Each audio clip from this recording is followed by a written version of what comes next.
Hey guys, Trade Hunter here with Steady Trades.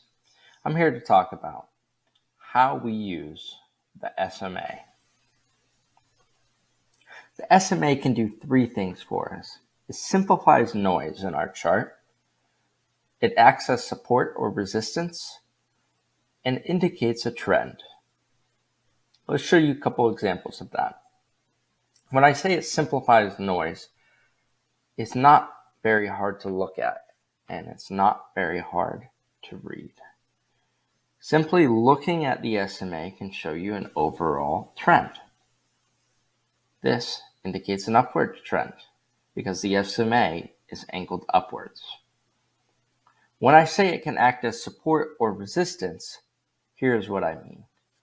Here we have a 50 SMA on the daily. This is the S&P 500, SPY.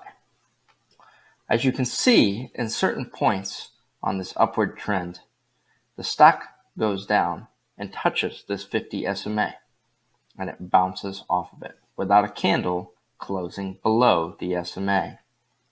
Here's another example where it went under the SMA, but the candle did not close under the SMA. An example of a closed candle could be anything here. These candles are closed, and the new candle has begun, and it is completely over that SMA.